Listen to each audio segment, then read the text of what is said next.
We need someone who actually knows Iowa, who has worked among us, lived among us, who has listened to the concerns of family farmers and the issues of urban urgency, and listened to adults in nursing homes, who as a small town council member has experienced school consolidations, medical facilities closing, small businesses shuttering, who has felt the impact of the ever-increasing monopolies in all areas of our lives, which add to the plethora of our country and our planet's problems. We need someone who actually knows. That wealth of understanding, that breadth and depth of knowledge comes from years of daily interactions with Iowans. Dr. Glenn Hurst set up his family medical practice here in Iowa. He is an elected member of his city council. He chairs the Iowa Democratic Rural Caucus. He is a medical director for 3 Northwest Iowa nursing homes. Glenn chairs the 3rd District Central Committee. He co-chaired Indivisible Iowa. He is a military family member, and he co-founded Seniors Fighting for Our Lives. As you can see, Glenn's efforts are on our collective well-being and dignity of life.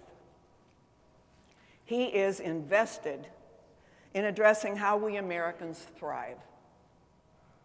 He recognizes that the common good is what holds our republic together, and that acting for the good of the commons is how the Senate needs to govern. By his demonstrating in his daily life authentic leadership, Dr. Hurst has shown that he can play a vital role in solving the problems our planet faces. I've been a political person, an active political person for many years, always carefully selecting and supporting a candidate based on issues and character. I'm going to share something with you. Unlike the other 2 candidates in this primary race, Dr. Hurst is the only candidate who had no fear in answering Iowa CCI's issues questionnaire. The only one of the 2, of the 3. That's meaningful to me. I hope it is to you. Glenn Hurst is the candidate for U.S. Senate who is deserving of my support, and I believe he is worthy of yours. I proudly give you Dr. Glenn Hurst.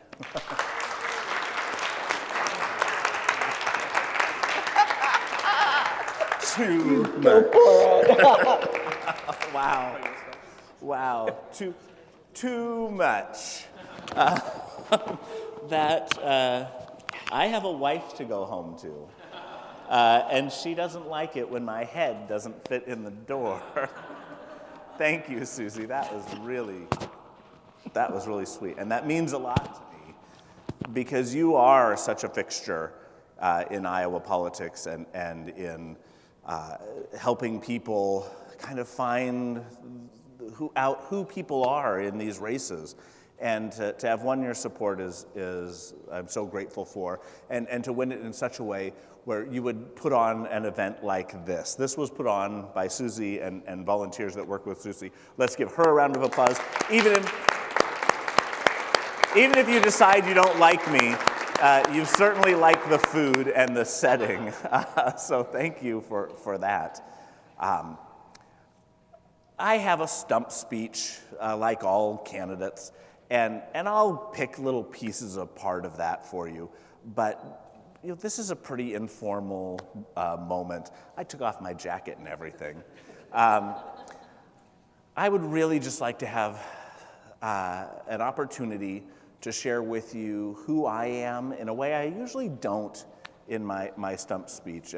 And we'll get to, the reason I don't talk about me in my stump speech a lot is I think identity politics doesn't work here in Iowa. I'm sure you can all tell me about the personal lives of Fred Hubble and Teresa Greenfield, right? But I bet you can't tell me any of their policies or things that they really stood for or ran on. But you can tell me how that race went, right?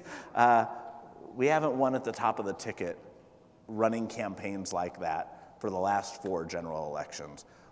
We need candidates that talk about things that motivate Iowans to get out and vote, motivate Democrats, to get out and vote.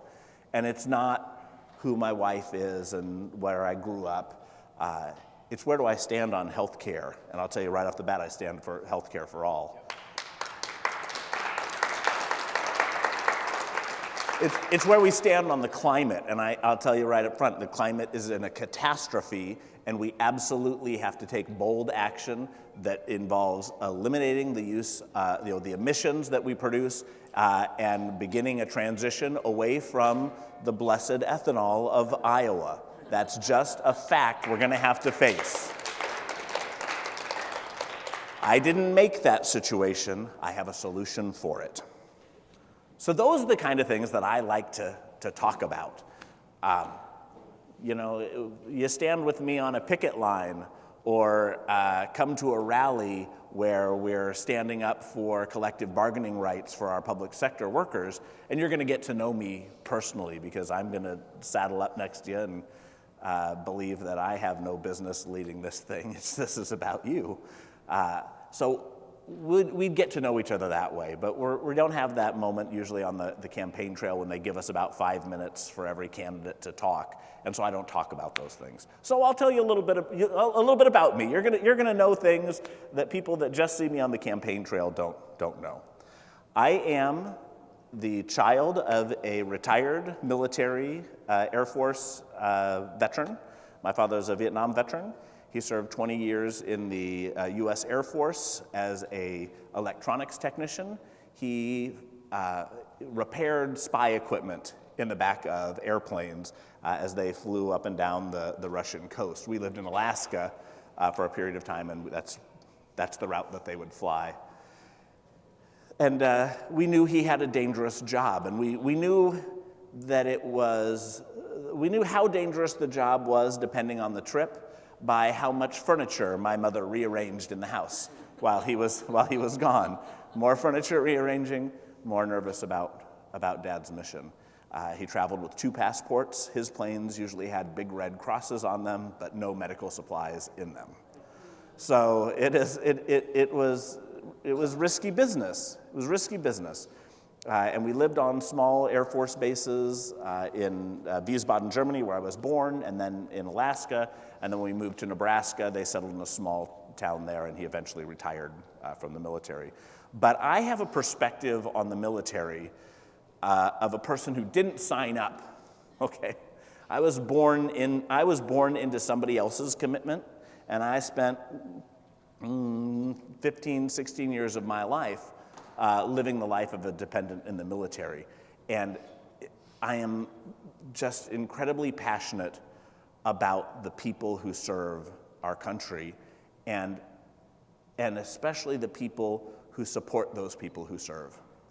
And that I will never put an American life in a position of danger without a very serious, thoughtful period about exactly what that's going to mean. And I'm certainly never going to approve putting somebody in that type of danger in order to protect the business interests of somebody who decided to take a risk of moving jobs from America overseas, and then they might have some business problems from that. Nobody's refilling my 401k when the number drops. I have no intention of doing that, of spending American lives to prevent those type of business interest loss. So that's why my position on the military and then my position on healthcare is really shaped in a way different from the people that I'm running against. I got all of my vaccinations as a child without a penny out of pocket. Anytime I needed medical care, when my brother smacked me with a baseball bat and split my forehead open, we got in the first car that drove by on the military base, right? Because that guy is safe. There's one car in the family. It was at work. That car drove by. We got in. We went to the military hospital. They sewed me up. I got a scar. I never wanted for dental care. I never wanted for glasses if I needed them. We never questioned whether we were going to be able to afford a medication because we were exposed to a national health system, okay? It's called the military. And the military is a national health system, okay? So I know what it's like to live without a single concern about health care. And then I know what it's like when that drops for me as a dependent. At 18 years old, I was told, sayonara, you no longer have any access to the military and the family that raised you, meaning my extended family is the military. That culture, there's a military culture. Every kid that's a dependent of the military has their culture ripped away from them at 18 years of age. And that's what happened to me. And I discovered, I got to worry about health care. And this is before Obamacare. So there was no staying on my parents. There was, we rolled the dice. We rolled the dice. And I did a little self-dental in college, getting rid of a tooth. And I will not forget that, okay? I will not forget self-dental. And it was just an eye-opening experience, the difference what everyday Americans went through versus people who were dependents of the military. We've lived in small towns my entire life. I'm in a town of 600 people right now where I'm the only physician in town. I tell people if you don't like it, you can go see the other guy. And probably a veterinarian. that's all right. Yeah, I will tell you, I compete with the veterinarian. That's my biggest competition. We got a pediatrician in the room. He'll talk to you about veterinary medicine, I'm sure. Pediatrics, very similar. What I've experienced in my life in these small communities is the dependence that we have on one another and how our communities all share this common desire. Every place I've gone to, every community has wanted to grow. None of them have wanted to shed more people or, let's knock down some buildings. They all want to, if we could just get a grocery store in town, if we could just get a gas station, or even those pumps that you can just go to 24 hours a day. We're always trying to expand just a little bit. And I've experienced in Iowa where that isn't happening.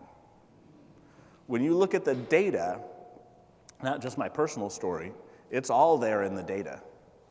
We've had a 25% population loss in the last 40 years, okay, in rural Iowa. 25% of our population is gone.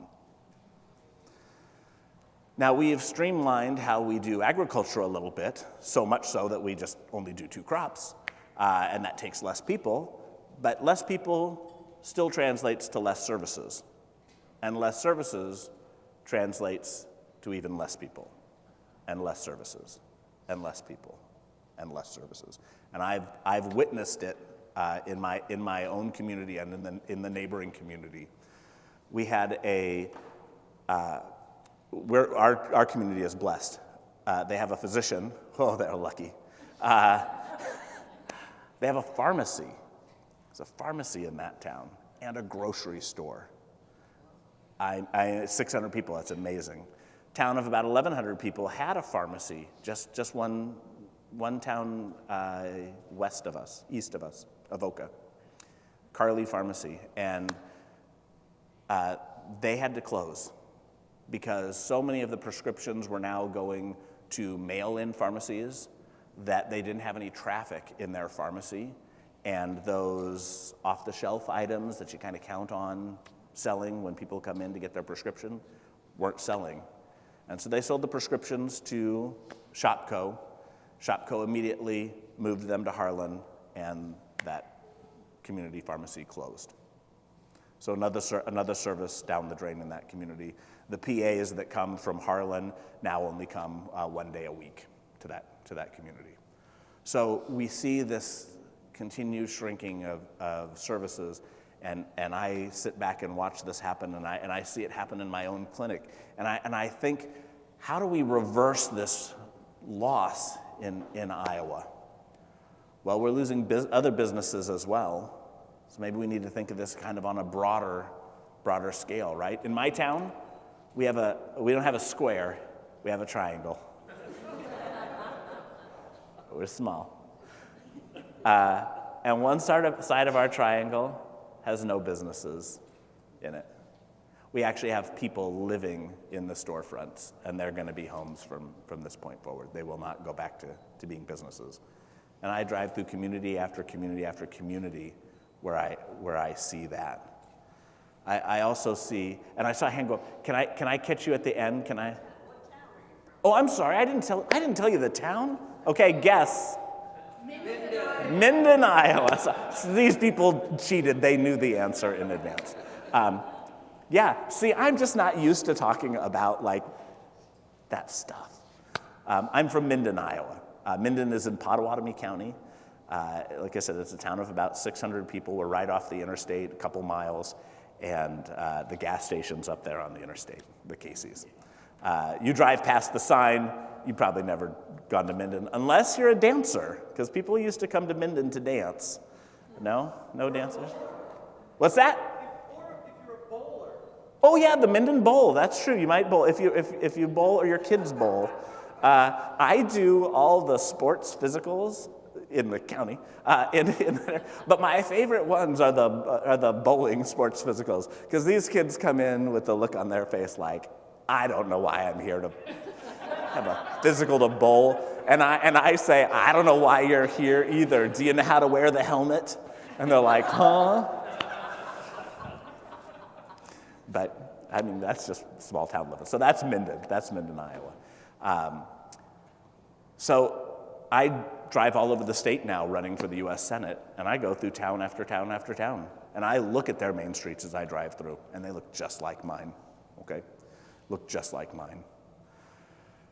I also look at the recreation opportunities as I drive through these communities. My family, hunters and gatherers is what our family were.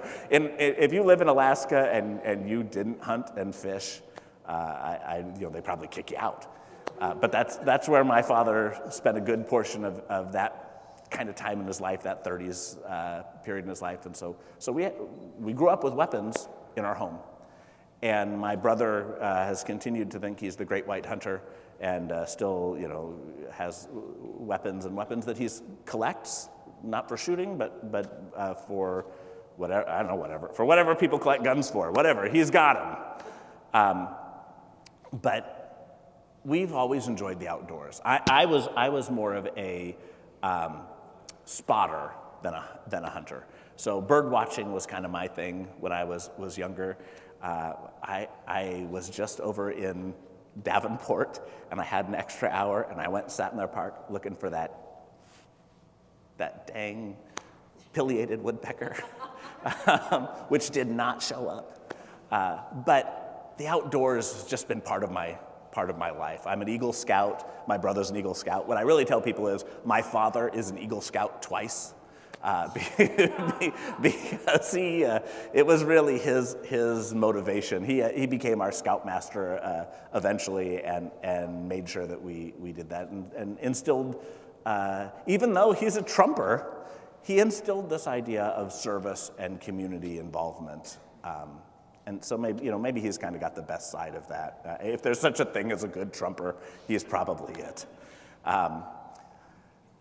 But that was instilled in us, and so the outdoors were part of our life, and we've just spent a great deal of time in them. And I crack my window when I drive around this state. Yeah, exactly. And the stench in the air is so overpowering at times. I wonder in some of these communities, wow, can they grill out? Like, can you spend 15 minutes outside grilling a steak poorly and tolerate that? How would you possibly go hiking or go spend time, no wonder they use that skunk scent when they hunt, because that's got to overpower the stench of the manure that's just spread across our land. I also drive over bodies of water or stop at bodies of water that have signs on them that say unsafe for animals or human consumption. And that's a huge problem for me. I got every water merit badge in scouting, every water one, including sailing, which I had to do in Missouri, of all places. But to have bodies of water that are part of our system that we can't enjoy. I went to a fish fry.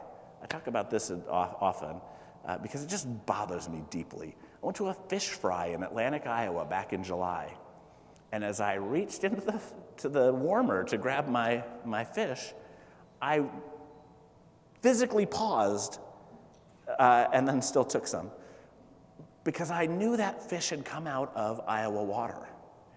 And I was wondering, is that going to be safe for me to eat?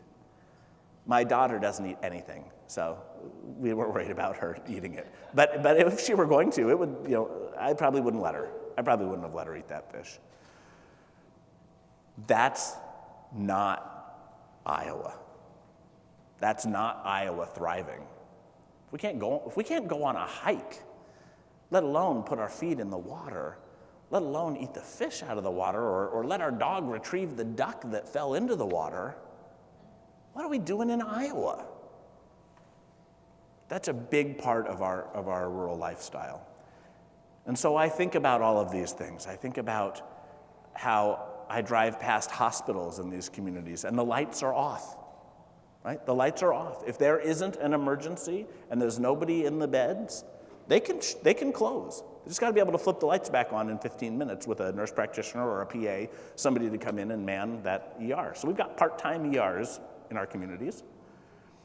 We have so many hospitals that have given up delivering babies. And that's a telltale sign when we start talking about services, because you got to make the baby.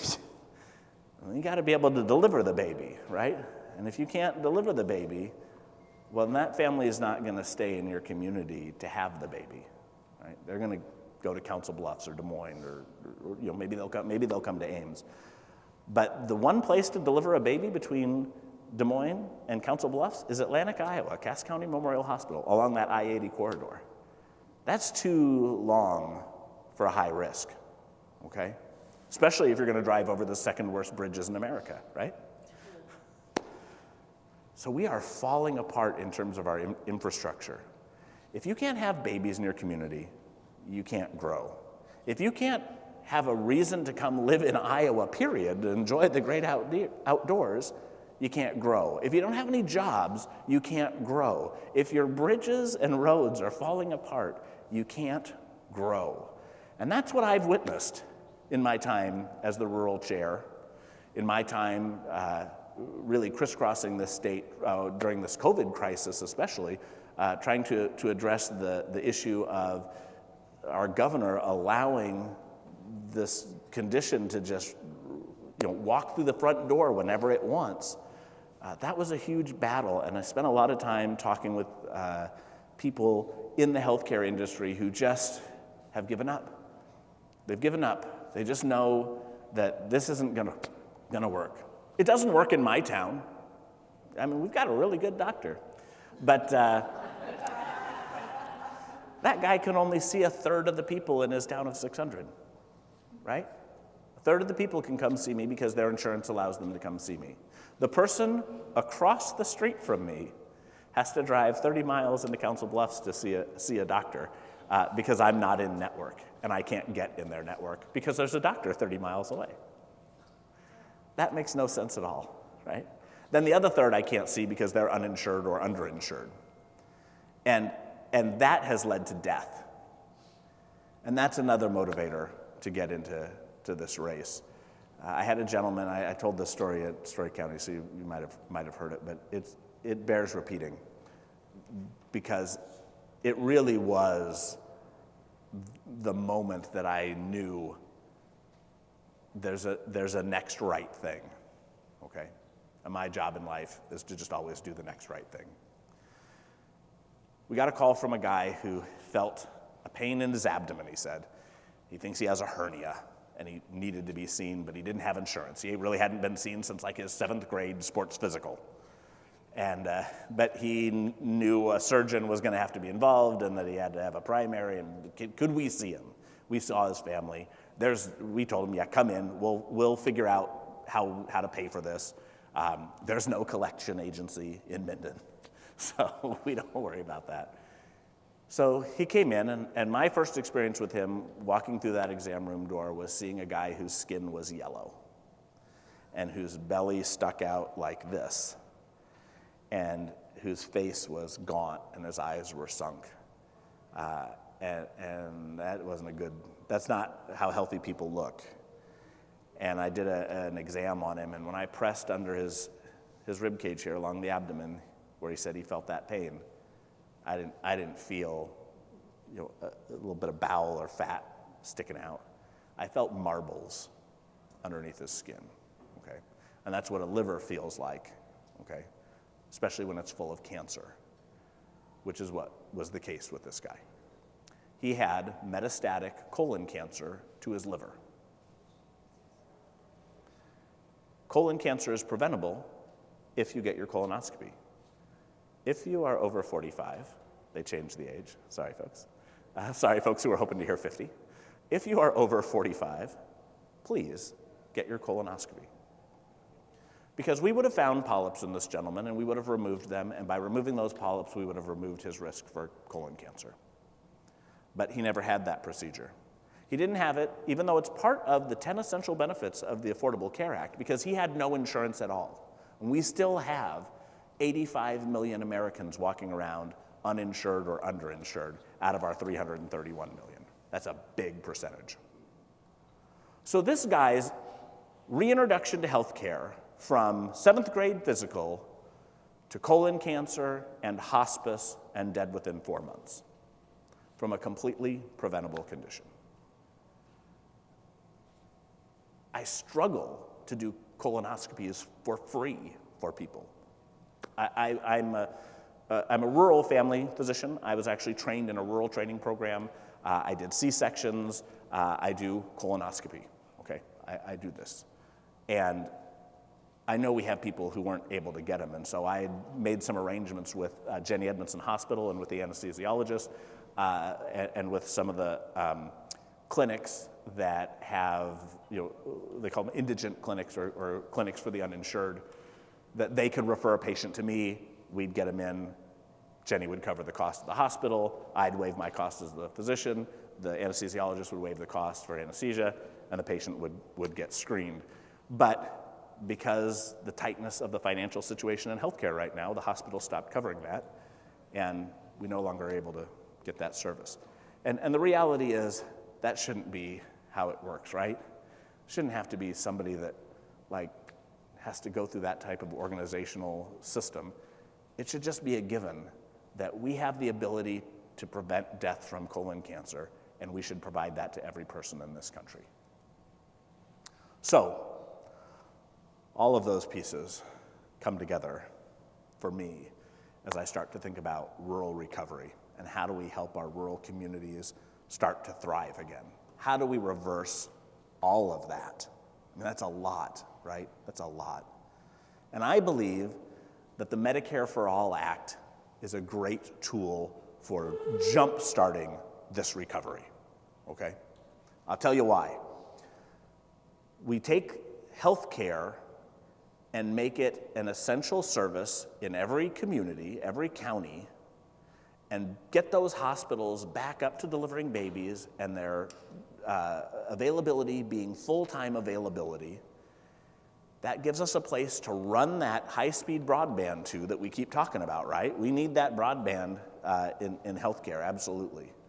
So now we can take that service that our communities now have and use that to attract people to come live in our communities. We can take that rural broadband and we can peel it off to the auto mechanic, right? Because my car didn't just have a tune-up. It had a software upgrade, okay? And if your mechanic can't do a software upgrade, nobody is coming into your community to take over that garage, because all cars are going to need a software upgrade.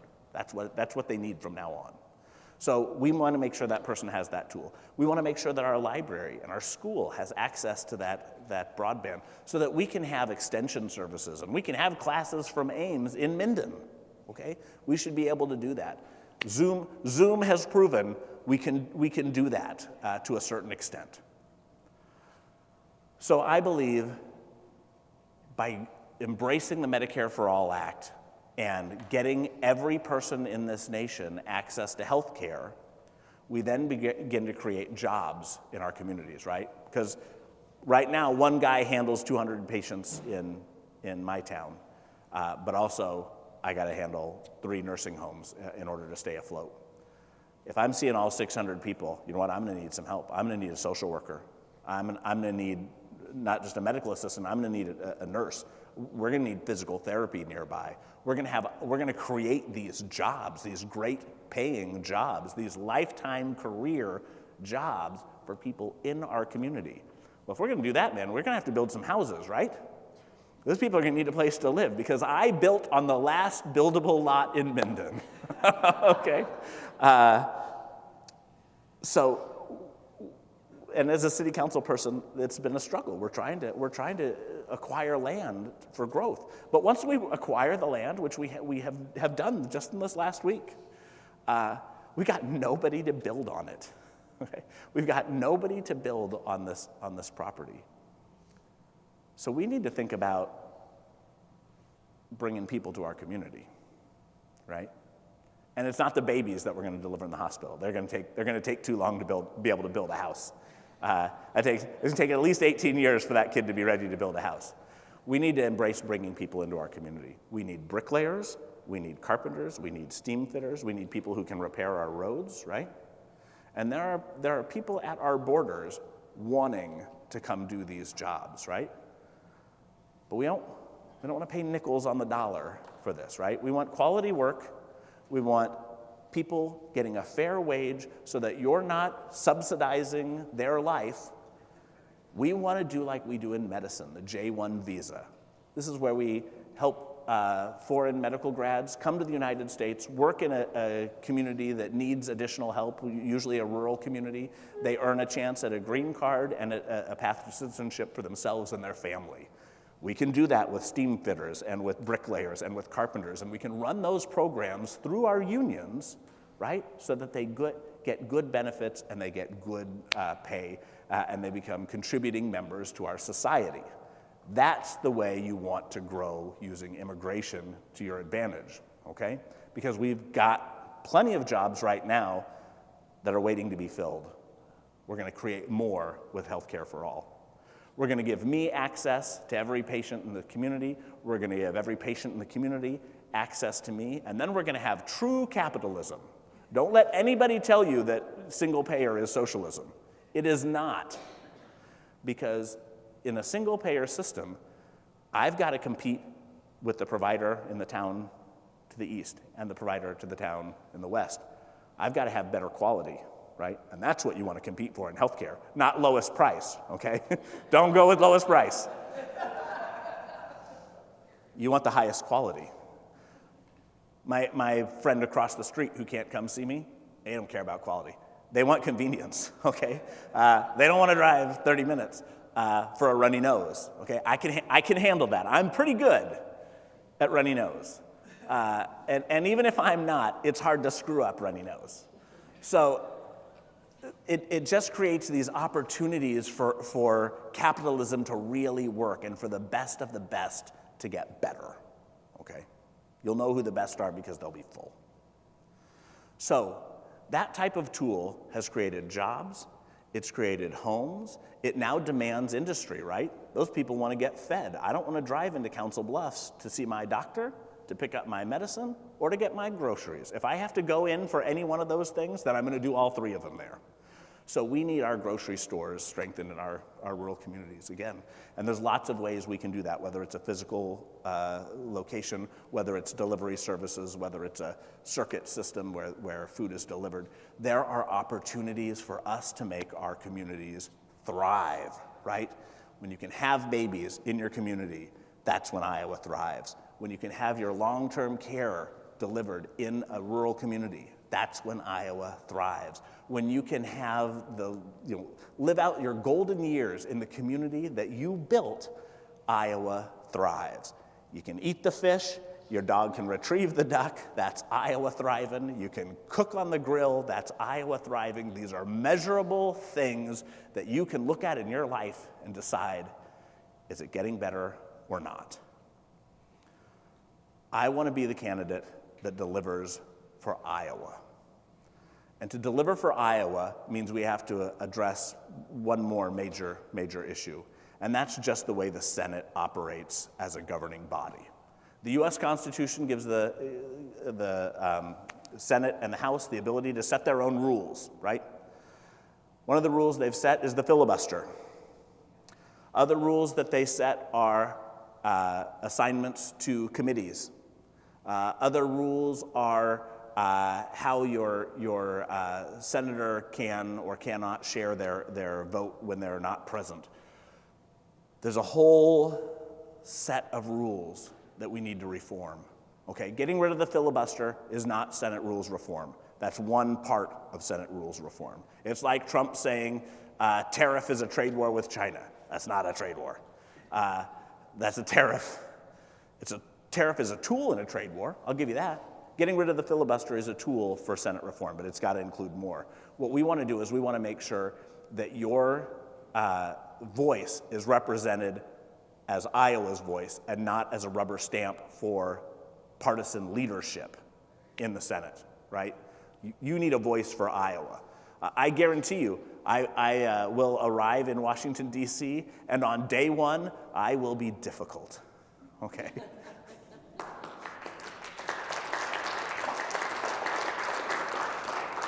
I am not ready to plug in. I am ready to unplug. We have a problem that we all agree on, right? Our confirmation hearing system is a mess, and that's not a constitutional mess. That's a Senate rules reform mess. Senate rules reform that comes from me will be that you'll be required to have a hearing on a candidate within a specified time period of that candidate being nominated. You're going to vote them down or vote them up, that's fine, but you're going to hear from them, and you're going to hear from your constituents what they think of them. We're going to have rules that remove partisanship from your assignment to committees and your leadership of committees. Yeah. Because that is written into the rules. It's written into the rules that those are partisan positions and divided up in a partisan manner. We can't institute term limits on our candidates without a constitutional amendment. But we can absolutely create limits on the term you can spend in a committee or chairing a committee using Senate rules reform. And that's just a 50-50 vote, my friends. We've got a lot of work to do. I'm energized to do it. I believe that we have the right tools to do it. I know I have not talked about everything that is of importance to all of you. So what I'm going to do is I'm going to take just a little break so I can sip my water. I'm going to let Petra come back up here, Susie come back up here, and transition us to a next speaker for a minute while I get a drink, and then I'm going to come back and we'll do questions. I don't have the slightest idea how long I talked. I talked forever. Sorry. I think I'm still on.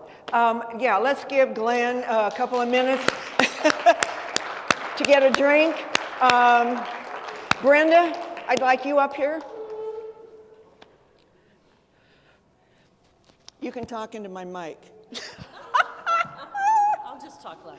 Okay, he's another teacher. I'm Brenda Brink.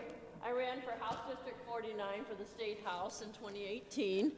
And I'm from Huxley area. I met Glenn way back in one of those slideshow screens. It showed Glenn in front of the federal building, and that was Medicare for All, and I was there that day. So we go back quite a ways just from me being impressed by him. I'm sure he doesn't remember me, but the thing is, this is what I'm looking for in a candidate. I don't know how many of you would say that you want someone that looks good on paper, but don't really know much about them, but maybe there's somebody out there that has actually walked the walk, talked the talk, but walked the walk. And I can tell you that Glenn Hurst has done that. That's right. Woo! Ooh, that was loud. And so I'm just going to you don't get to eat the whole smorgasbord, Glenn. I'm going to keep it short. So don't take a plate. Okay. And so there are envelopes that hopefully you picked up when you came in. I know as a candidate, when I was a candidate, it was just really kind of shocking. We are a pretty low-budget household, my husband and I. My son here, Evan, will tell you that too. We know how to scrape that penny. But when you're a candidate, you've just got stuff that you got to pay for. And gas is sky high. Things don't go down. I'm sure just newspaper ads are tough right now. There's just all kinds of things. You talk about yard signs. You talk about just the advertisements in newspapers, but also, I'm trying to think, mailers. That's the word. Mailers. Nice quality mailers that help explain you to people that won't come to something like this. These are all important. I wish we had public financing for campaigns. I wish we did. But we don't. And those people that are looking to further support Glenn are going to look to see how much he raises right now. That's the bottom line. It's the money bottom line, and it's the truth. So I would encourage everyone, now I've already given to Glenn earlier, a month ago or so. I'm encouraging all of you, if you've already given, do like I'm going to do and give again. And also, if you want to take the envelope with you home, just do a Act Blue payment with your credit card, that's great. Leave some money here. Glenn, I think you can use some more money, can't you? Yeah. So please, think about it. Glenn knows what he's talking about. I think that's pretty evident. He's an authentic person. He's a person that will work for us. So thank you. Give often, give as much as you want, as little as you can if you just give. And I think Glenn has said, what's the max? 2,900's the most. Yeah, you can't give any more than that, okay? Federal law, you can't give more than 2,900. But you and your spouse could each give 2,900. Yeah, and that envelope, I don't know why I'm holding that up anymore. Yeah. So excellent point, sir. So you can give 2,900 each in the primary, and then you could actually give an additional 2,900 dedicated for the general. That is each. That's correct. So 5,800 each. And the primary is June 7th. Did I emphasize that? The envelope also allows you to use your credit card information, seal your envelope up, and Glenn will take that. So we have a Q&A now, so any questions you want to ask? First, I have a question. Oh. Were you in one of the pictures? I was. You were, Evan. I knew it. I was like, wait a minute. I knew I used one that had us in it. That's funny. Anyway, Miss Fink, I think, had her hand up. Okay. And I'll let you. Okay, I'll do it. Miss Fink. Okay. Miss Fink? Yeah. I'm also a child of the rural United States, and I have noticed in all the wars, I don't know, probably back to, at least to the Civil War, the majority of the people who die in the wars are rural people, way over their percentage in the population. And I see our country giving right now the budget is essentially 50% of our discretionary income goes to the military, and now we're upping it because we haven't worked on diplomacy, and we're cutting back the State Department and increasing the military, and this is and they soak up, they sponge up rural youth. What are you going to do about that? Sure. So rural. Sorry, I have to comment on this first. I did an interview this morning, or this earlier this week, that was on TV in Davenport this morning, and I watched it. And apparently, I start answering every question with the word "sure." So, and I just did it here. So I'm going to work on that. But I'm going to answer your question. Rural and people of color are the people who are put in harm's way, is probably the best way to describe it, more frequently than any other part of our population. And I do believe that there is a problem with how bloated our military budget has become. And I think that what's interesting about that is every person in the, I don't know if every person in the military, but the people that we interacted with in the military always shook their heads when they heard people say, "Why are you spending money overseas, on foreign aid, which is military budget, part of it? Why are you spending that money overseas when we could be helping veterans and solving homelessness here in this country?" And it was the veterans and the people who served in the military who were shaking their heads saying, "No, no, no, no, no. The money that we spend on foreign aid comes back to us tenfold in terms of the goodwill created between our countries and the services. We just need to use our skills better."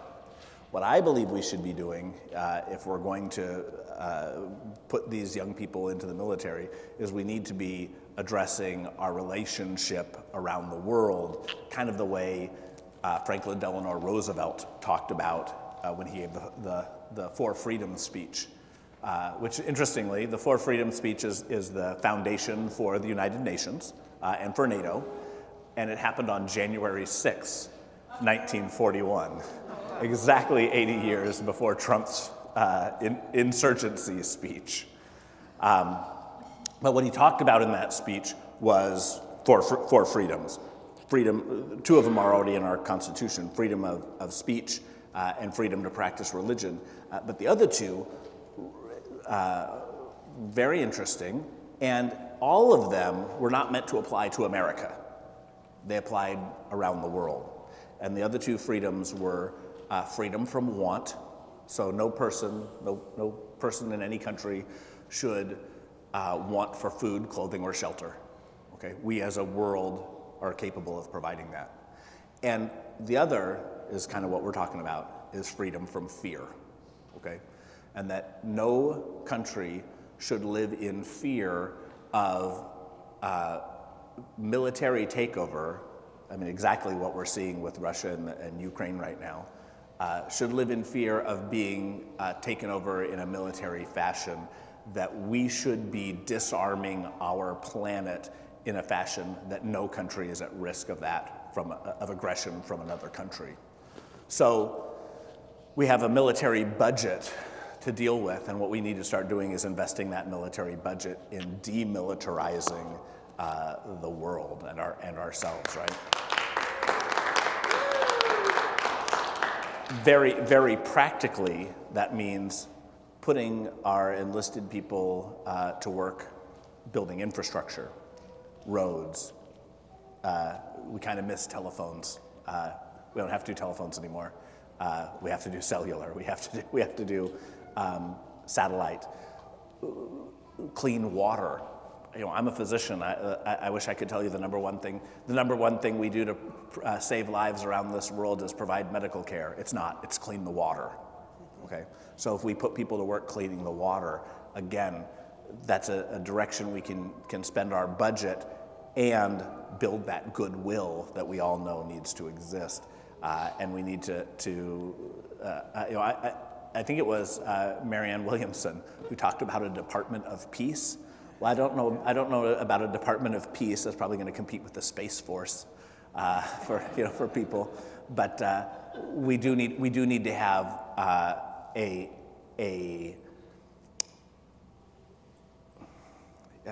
what's the right word that when we go to war we have a battle strategy, right? We need to have a peace strategy for spreading that goodwill in our country around the world. Cindy. Oh, she's coming with a mic for you. You need this. I got 2 questions. No, I got a big voice. Are you kidding me? Oh, he'll record it. All right, if you must. I'll try not to shout.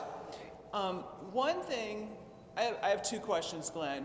One thing that I want to talk a little bit about is this week with the Supreme Court nominee, the way she was treated. I was like getting panic attacks like I did during the Kavanaugh hearings, right? Right. I was like, I don't want to go back here where I'm afraid for the top court in my country. What do you think Grassley's going to do? Yeah, I'm gonna expand that a little bit to talk about something I really didn't touch on as well. Okay. But it brings that in. It brings it right into it. And your question is really, what's Grassley's character, right? What's his character? And it's what's he going to do? He's going to vote against her. He's going to do what he can to undermine this appointment. And we'll see whether or not our folks that are kind of sitting there in the middle go with him or not, and really do what I have, which doesn't surprise me at all, undermine the success of probably the most qualified person ever appointed to the Supreme Court, because she's a woman and she's black. And that's what I think he's going to do. So what I'm going to expand that to is, how am I different from Chuck Grassley? Well, I'm not going to do that. But it's an important question, because you have some decisions to make, not about, do I like Glenn Hurst? Was he nice? Did he, was he respectful, and were his jokes not too off color? And, you've got those kind of things to decide. But what you really have to decide is who can beat Chuck Grassley on this slate. Who can beat Chuck Grassley? I touched on it a little bit at the beginning. We know how to lose in Iowa, right? We do. Our last 4 general elections. Our Senate, our governor, our Senate, and what was our other one? What was my other one? Another governor, yeah. We had opportunity to win against some really vulnerable candidates. But what did we put forward? We really put forward candidates that were really identical to one another. I think I'm causing feedback. I'm going to move back just a little bit. We put forward candidates.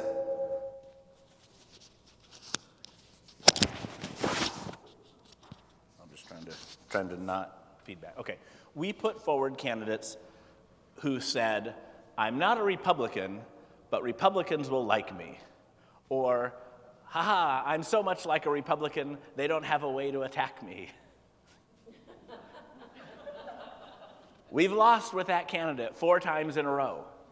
Einstein said it's insanity. I prefer to use the word foolishness. It's foolishness to continue doing the same thing over and over again and expecting different results. If you keep putting forward the same type of candidates, you're going to get the same result. And the result is Democrats in Iowa don't win when they run to be attractive to Republicans first.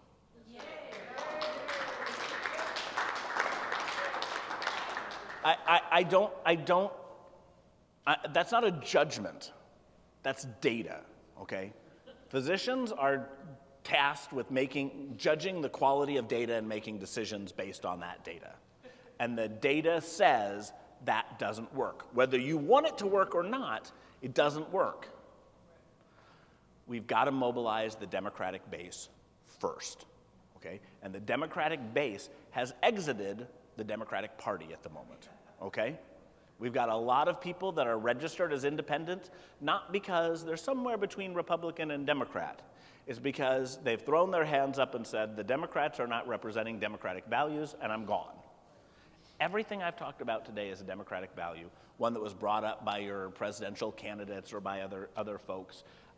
And so what I am going to do in this race is I am going to run firmly on these democratic principles of health care for all, addressing the climate crisis, voting rights, and addressing immigration in this country.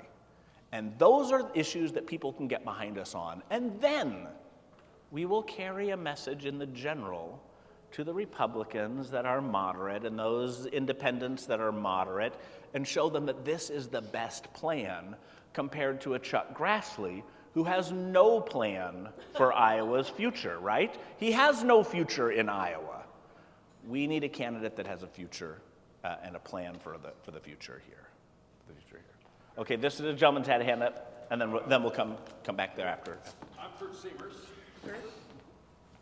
I'll show the sign. I taught in Ukraine in 1995. I care about the country and I care about the people, and I'm angry. I think Biden has done a pretty good job of bringing allies together and doing sanctions. He's done a lousy job with the MiG-29s. The Poles offered MiG-29s to the Ukrainian Air Force. Biden wouldn't do it because the Poles backed out of them doing it, of them flying it in to Ukraine.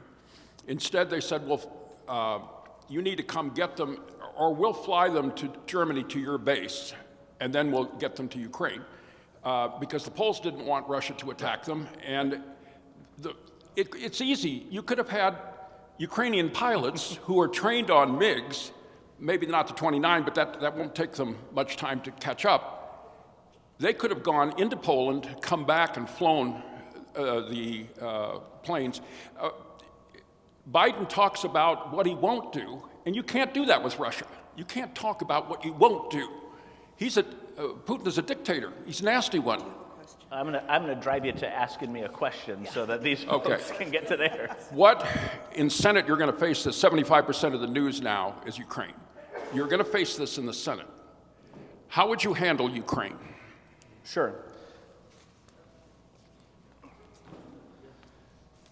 One of the problems of addressing our relationship with Ukraine is also addressing our relationship with Russia, and with and this goes with any dictatorship or really, I guess, any type of government, is there's always the possibility that a nuclear-armed Russia will use those weapons if Putin feels like he's in a corner.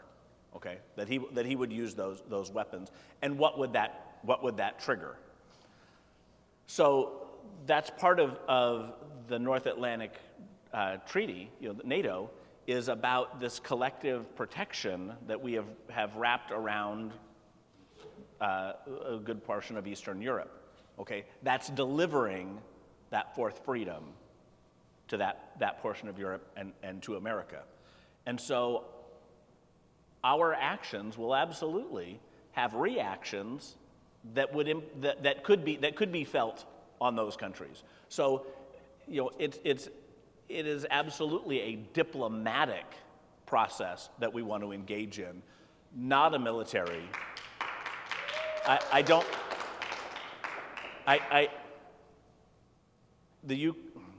so used to saying the.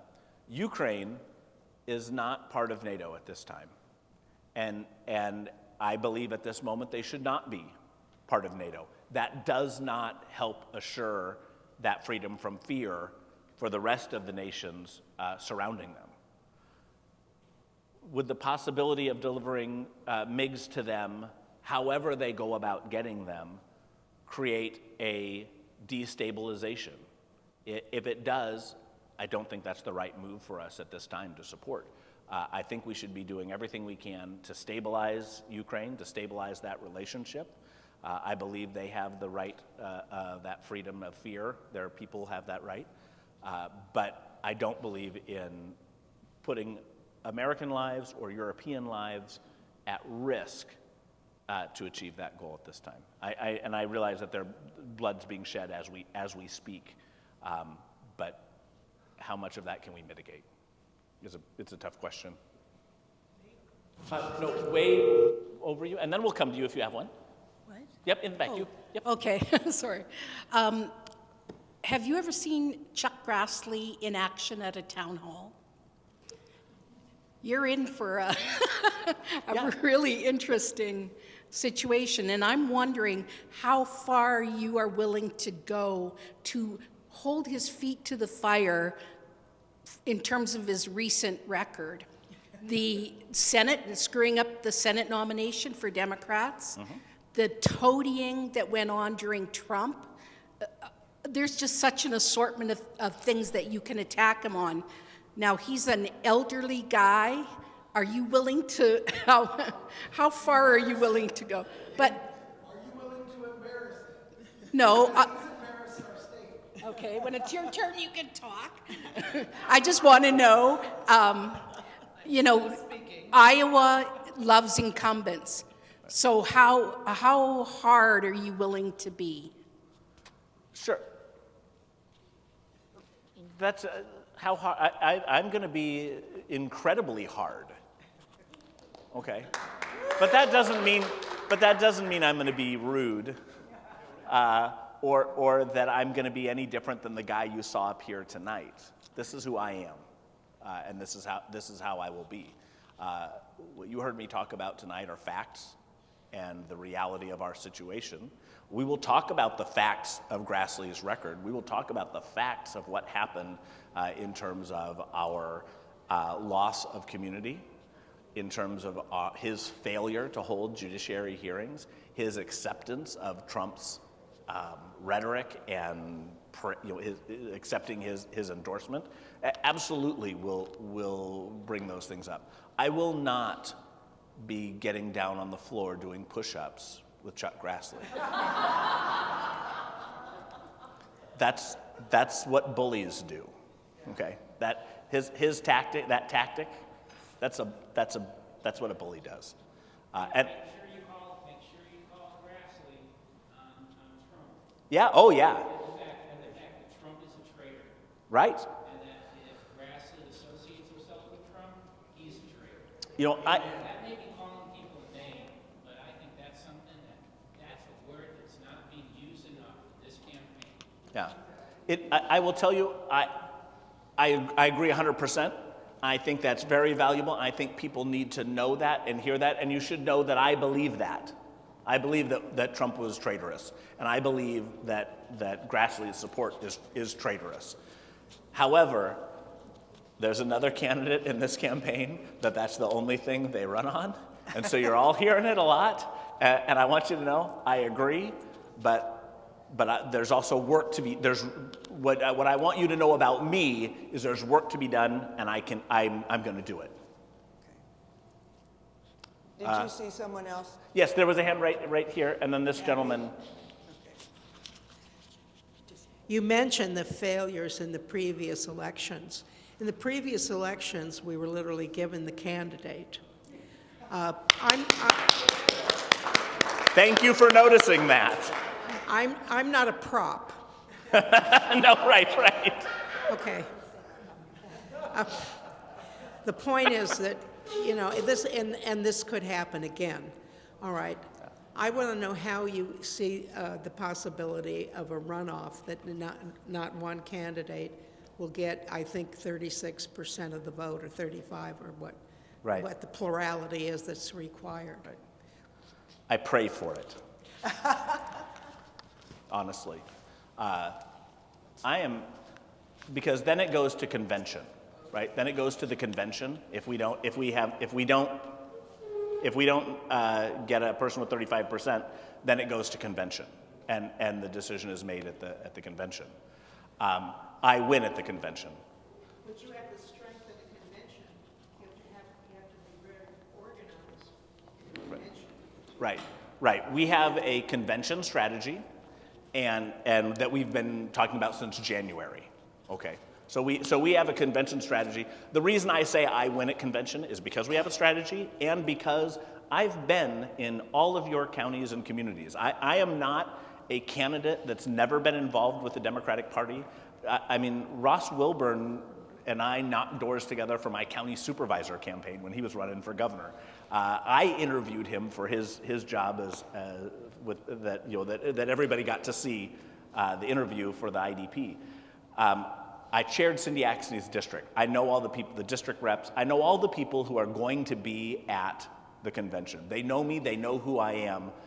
They will know Franken's name. They will know Finkenauer's name. They will know their records, but they won't have had dinner with them. And I've probably had a meal with you if you're at convention. Yeah. You can stay sitting. Stand up. You and I may be the only people here who are from Southwest Iowa.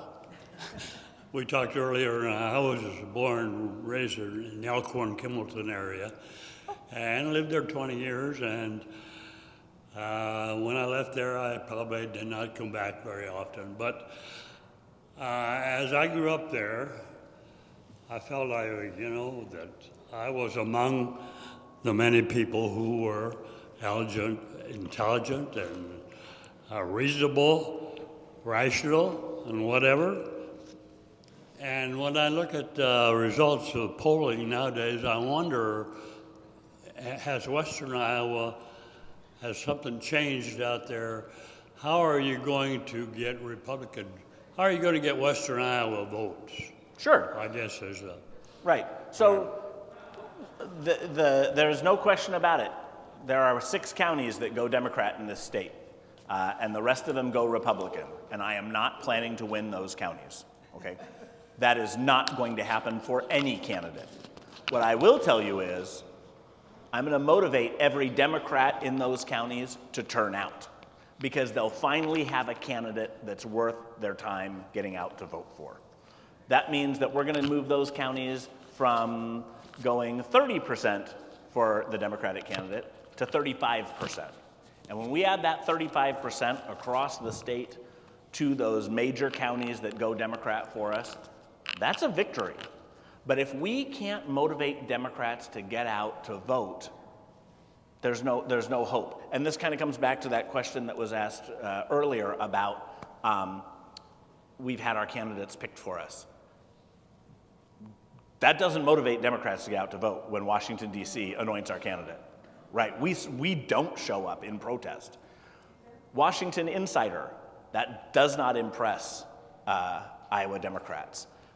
Career Politician does not impress Iowa Democrats. Self-funded was the other one, right? Does not, and we aren't self-funded, folks, does not get Democrats out to vote.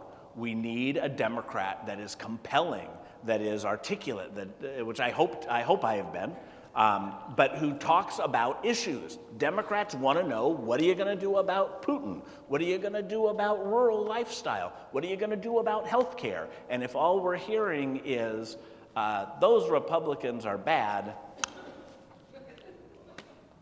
that's just not going to motivate us. So I'm going to shoot for 35%, sir. Gentleman down in front, I haven't had too many guy questions. Then we'll come to you, ma'am, after. Very brief. Ethanol and global warming, what about it? Yeah, they both exist. Ethanol and global warming. No, what do you want me to do about them? I imagine is what you say. We are going to have to transition away from ethanol. And yeah. If you are a farmer who grows corn, don't be mad at me for saying that. Pick up the phone and call Chrysler, okay? Call Lee Iacocca, if he's still alive. Call Detroit, because Detroit has said we're moving to EVs, and that's it. And you don't need any ethanol in an EV, okay? So produce as much of it as you want. There's not going to be a market, but it's not because I'm going to take the market away from you. What I'm going to do is I'm going to help you using the Farm Bill to diversify what we do here in Iowa.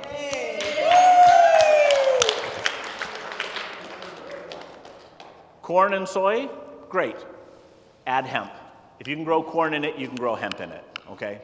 And let me help you by providing some incentive to retool your equipment so that you can harvest hemp, because it's different than harvesting corn and harvesting soy. Let me provide incentive to create refineries within 60 miles of you, because if you have to move hemp 60 miles, it loses its value. It's no longer worthwhile doing it. So we've got to have probably some mobile refining to start for oils and for fibers. And then let's also take it one step further and begin growing food that we eat in this state again, right? But you can't move that 60 miles either. So the last, we've lost our canneries in the 90s. If you can't can what you grew, then you can't sell what you grew, okay? And we can't pay wholesale at to every person who goes to a farmer's market instead, right? They're selling it wholesale at the farmer's market because they need that, because of the intensity of that small cropping. Big cropping with canneries, then we can produce food that people eat in this country. And we can do that through the Farm Bill.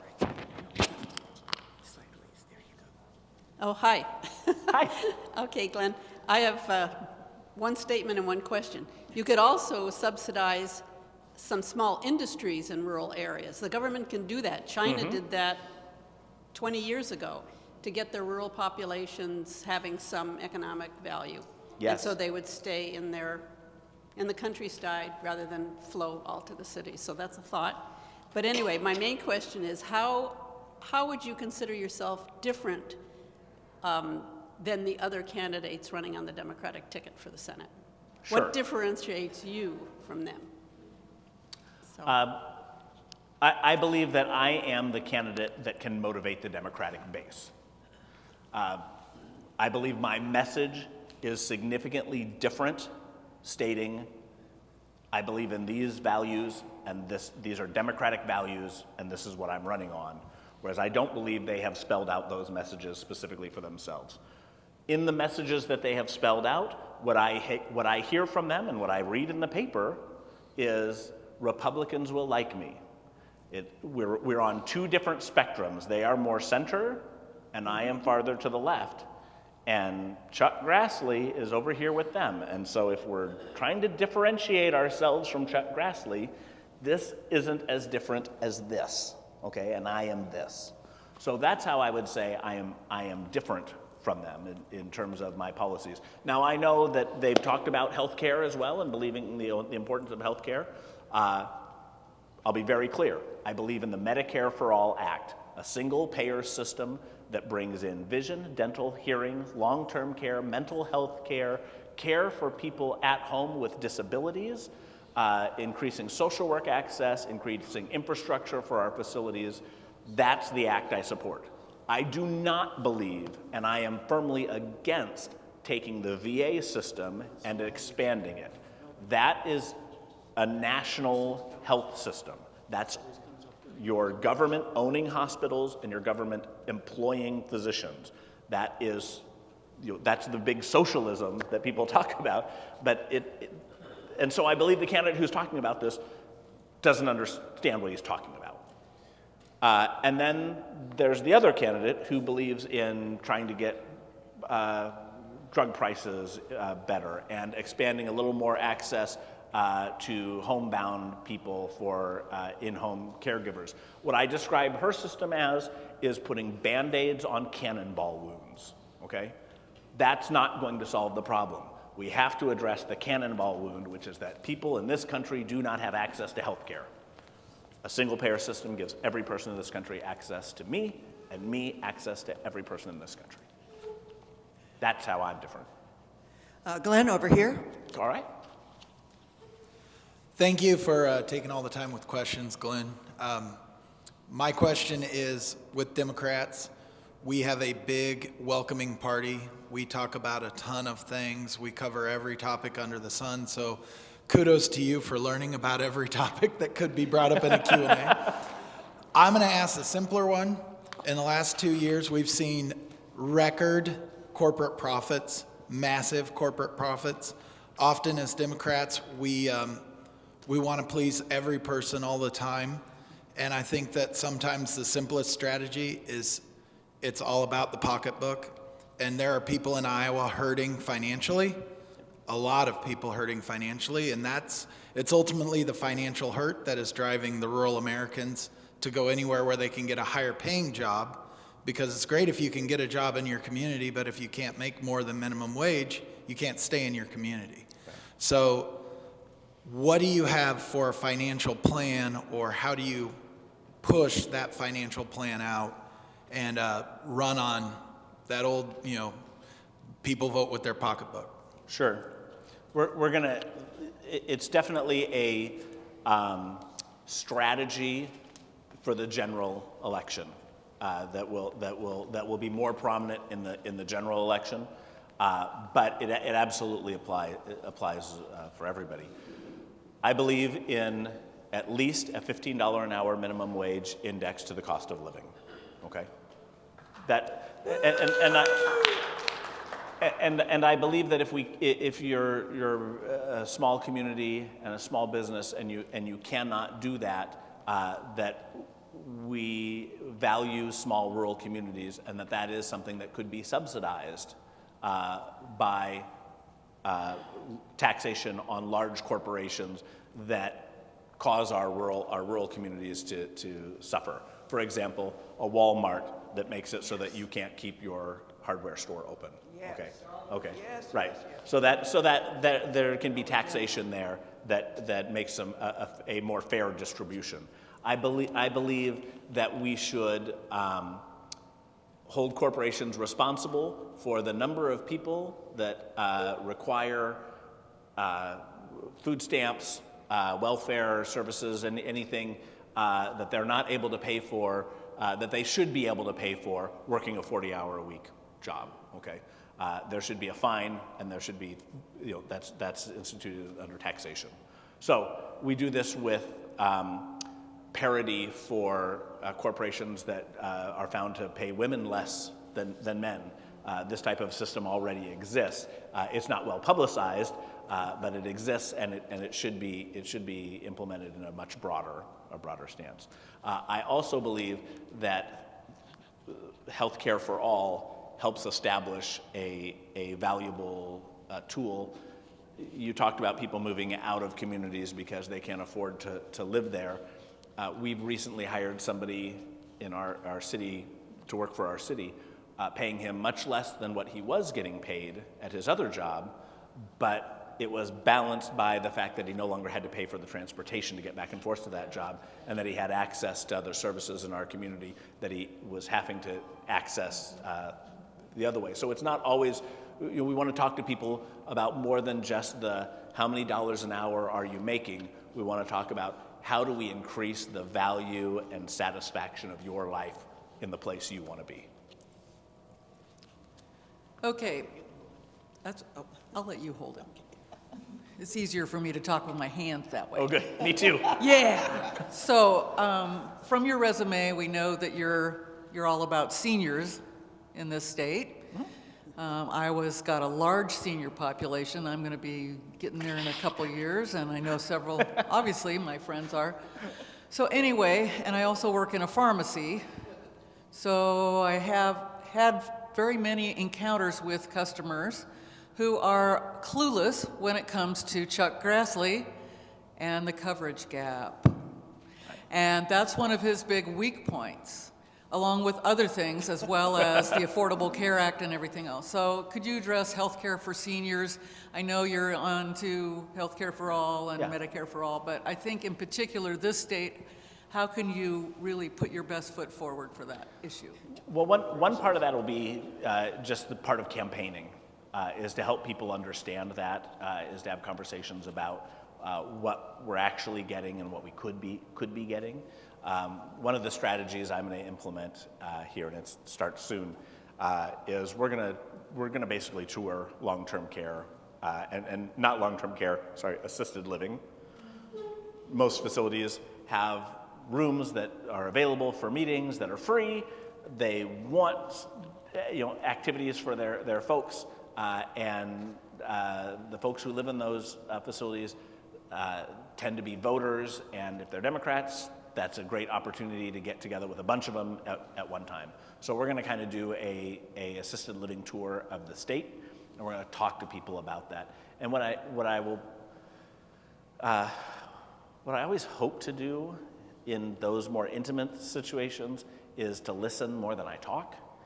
This situation's a little different, but I really try to hear where they think their problems are at. And sometimes we talk about, oh, well, here's how we solve that problem. Oh, sounds like you need a Part D, or sounds like you're on a Medicare Advantage, and that's not to your advantage, or the one that you're on is not.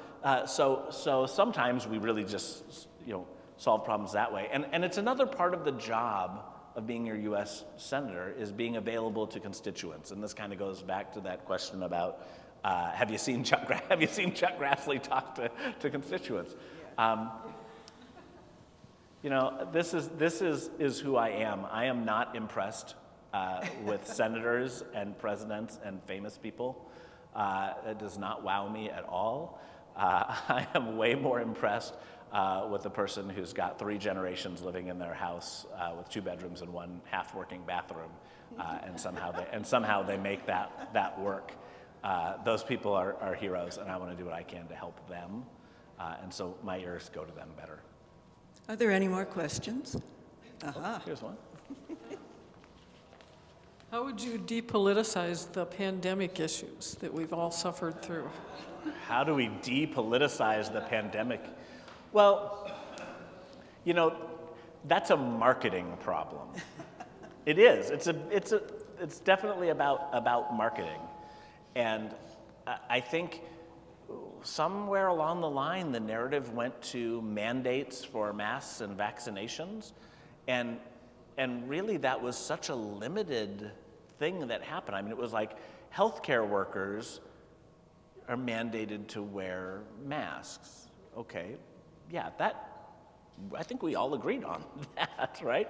But people thought they were mandated to wear a mask going into Hy-Vee by the government. That's not the case. Sorry, for Hy-Vee it was, and for a short period of time. But that's all. I mean, it was just short periods of time during pandemic explosion and rise of our numbers, and then those things were pulled back quickly. And businesses have their own choice. That's the freedom of that business to protect its employees and protect its people that work there. That they can say, you can't come in here without a mask, and I'll protect that freedom first.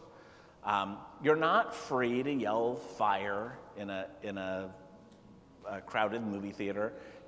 There's just certain things that we do for the common good. And I think that we just did a poor job of marketing that. And part of that was because the president at the time had no interest in marketing that, so it didn't happen. And then we're just dealing with the fallout. But it's definitely created a problem. Dr. Passion, do you see? I'm seeing in my clinic, we normally do like 100 flu shots at the school, and this year we did 50. Did you see people refusing vaccination more? No, flu is, we're actually seeing about as many flu vaccines good. as we used to. But what we're not seeing a lot of is and again, I'm a pediatrician, if they didn't get their children immunized right away when they were able to, I can't convince anyone to get them vaccinated. Yeah. I do everything I can to try it, and I emphasize the safety, I emphasize the responsibility, I emphasize just the importance to make sure that the child doesn't pass it on to someone else who can die. Right. Ain't working. It just ain't working. And, we do have a fair amount of people who did get their kids vaccinated, but they didn't get that first group. They really didn't. Yeah. So. Yeah, we saw it in the flu vaccine that we weren't getting as many of those. I probably have a smaller volume of pediatric immunizations than I do to have noticed it there yet. But I certainly noticed it in my flu shots. Like people, if people refused the COVID vaccine, they were highly likely to refuse the flu vaccine. Thank you for sharing your experience too. So now you have an N of 2 there. Before I forget, Yes.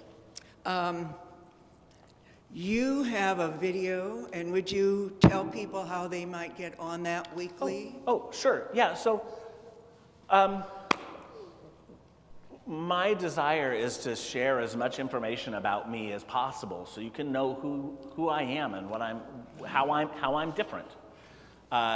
We find that we send a lot of print material to folks or emails to folks, and after a while we realize that kind of gets to be white noise, and that a lot of folks just reading a 3-page, why does this guy care about women's health care is not interesting to you to keep reading. So we've taken on doing podcasts. A lot of our policy release is in podcast form.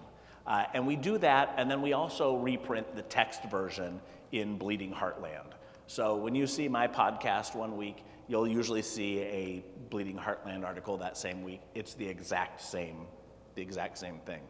And we try to do a podcast every week, and we've talked about the U.S. Post system at one point was one of them. The very first one was my speech at the Women's March in Des Moines. I was the only Senate candidate that spoke there. It's a great event, and we talk about abortion justice and women's healthcare justice and healthcare justice, and how these all go together. You really don't have one without the other. So I'd invite you to look at that. If you go to my webpage, they're on all these signs here, hurstforiowa.com. If you look under the latest news section, I think we're up to podcast number 17 or 18. And then there's also, any time we're interviewed, we'll have this interview from Davenport. It's going to be linked on that same page. So you can continue to see what I'm talking about, where I'm talking about it.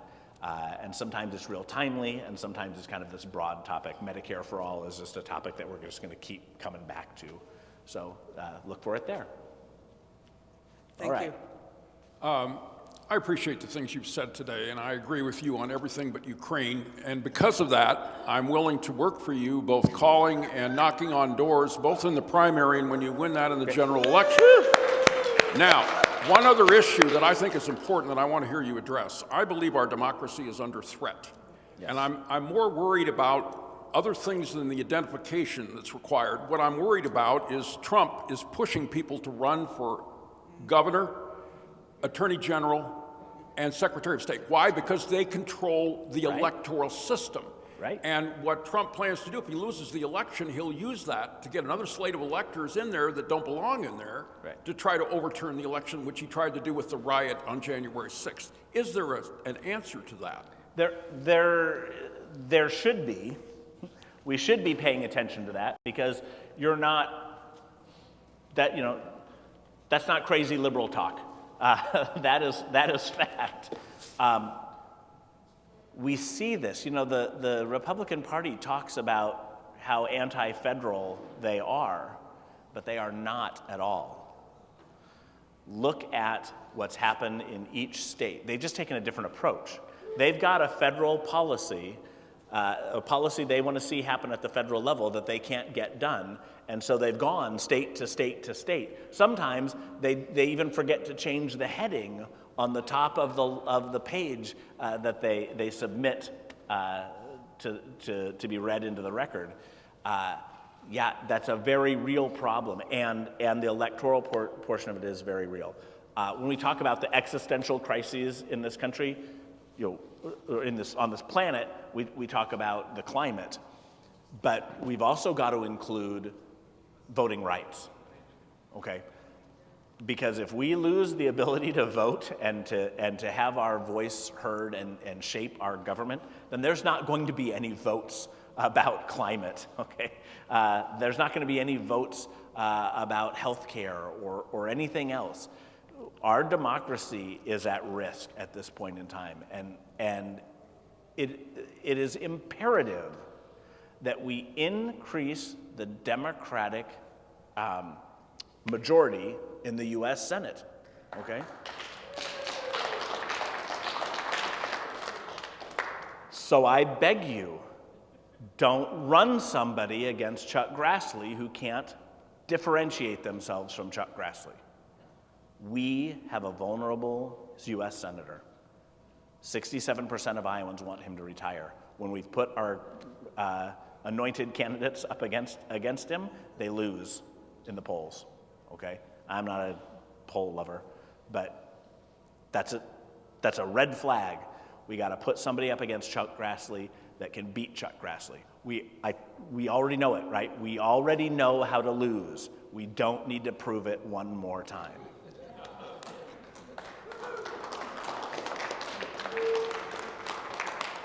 I'll show you a different way. Okay. Dr. Hurst, I work for the Iowa Farmers Union. I've worked there for almost a decade. And I want to tell you one thing, and then I want to ask you a question. One thing is, do not assume that all farmers are for ethanol. When our national president came to our convention 2 years ago, and he brought up ethanol, he was booed off the stage.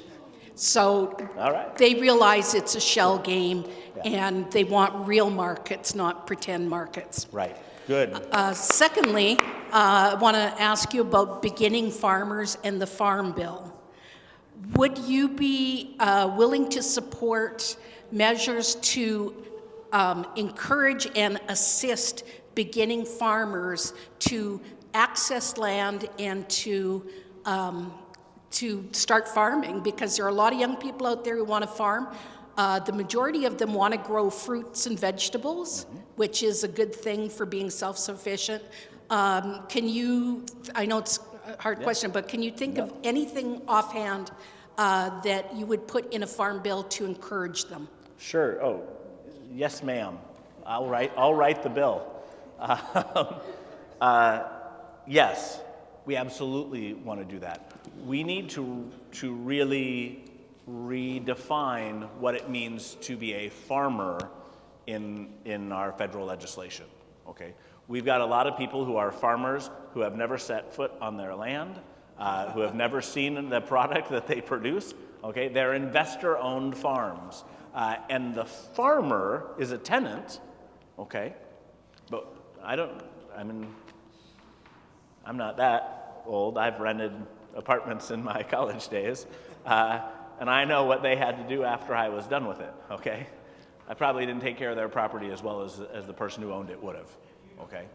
And it's the same with some tenant farming. You're not going to mitigate nitrates off of the property into the water because you don't have to, right? But if we redefine, unless you care, okay? And I can't put that on the application to be farmer, cares. But what I can do is I can create legislation that says if you don't live on the property that you own and counts as your farm, then you are required to behave in the same way that our municipalities are required to behave, okay? Your town can't dump water into the waterways here without mitigating the nitrates and mitigating the waste that's in that water, okay? Farmers, no farmer in this state has to do that. And we have tile that just dumps waste into our waterways. It'd be very difficult to take a small farmer, and by small farmer I say under 400 acre farmer, and ask them to mitigate that completely, okay? So we do this piecemeal, and we say any corporate investor-owned properties have to meet those same standards as our municipalities, and that's going to address probably 50 to 75% of the waste that we're dumping into our waterways. Then you can slowly provide incentives to help those smaller farmers that are actually the century-owned, live-on-the-farm farmers to do that same work. But we've got to hold people responsible. So we really have to redefine or define even what it means to be a farmer, what it means to work in the agricultural industry. And then for those people that want to do startup farming, providing them with the opportunities that we have here. The Leopold Center has some great tools and is a great resource, but to make sure that we're providing the type of incentive, whether that be low interest loans to those people who want to start farming so that they can build up their volume of property they own, and those loans are based on not just what they're going to do with it, but what their plan is to maintain the quality of the land that they purchase and grow on.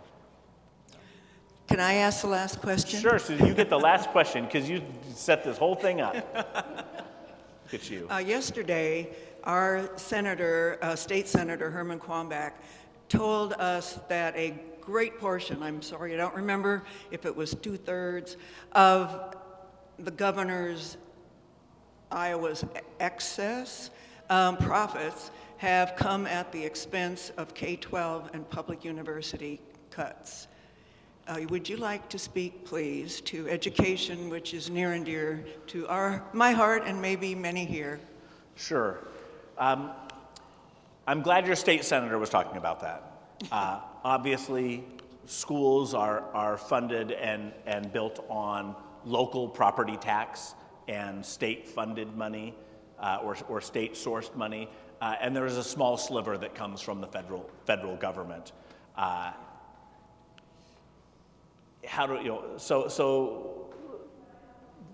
wish I could blame Chuck Grassley for us, losing our standing as #1 in the nation for education, but his hand probably really wasn't in it that much. That's not the role in the federal government. But we definitely want to reestablish that it is a federal priority for public education to exist in this country and for our system to be built on a public education system, not a privatized system. To that end, I would not deny your state education dollars because you're implementing bad laws and vouchers that are bad for public schools, because I don't think you make poor funded situations better by funding them more poorly. However, I have no problem attaching transportation money to the quality of your school system. And if you don't produce for your schools, if you aren't supporting your public education in a manner that benefits this nation, that you're going to be hard pressed to get those types of dollars and those types of projects from us. There's a lot of educators here, I know that. So we all know that the way to increase a desired behavior and to make that behavior sustain is through positive reinforcement, not punishment. So I believe in finding schools that might be struggling and helping them implement programs that have been successful in other places and funding them to make that progress. And also that we look very carefully at what do we mean by a school that is underperforming. Do we have a school that is underperforming, or do we have a system that does not perform well for our students and does not allow our faculty to provide what those students need? So I don't like punishment and blame. I got my daughter to say please and thank you by telling her how happy I was. She said please and thank you, and she still says it today. So that's the direction I go on issues like that. Thank you I'm so grateful for your time. Do you want me to do I can wrap up. I appreciate everybody who came, those of you who were able to stick around the whole time, and I appreciate the input and the information that you shared with me and things that I can take and incorporate. I really try to be accessible. The website is an easy way to get me. My emails are all on there. Look at that right there. Twitter and everything. Accessible. That is part of the responsibility of your elected officials. And I try to be that today. I'll try to be that for you in the future. And you can look at my style of governing or representing will be very different from Chuck Grassley. We will have access to one another very frequently. And my job will not be to tell you what's going to happen in Washington, D.C. It's going to be for me to share what's going on in Washington, D.C., and you to tell me what your priorities are so that I can represent them. And I hope to do that for all of you, and I ask you to please come out and support us, and certainly make a hard opinion about the people at this top of the ticket and share it with everybody, because we need enthusiasm. Thank you very much. Thank you.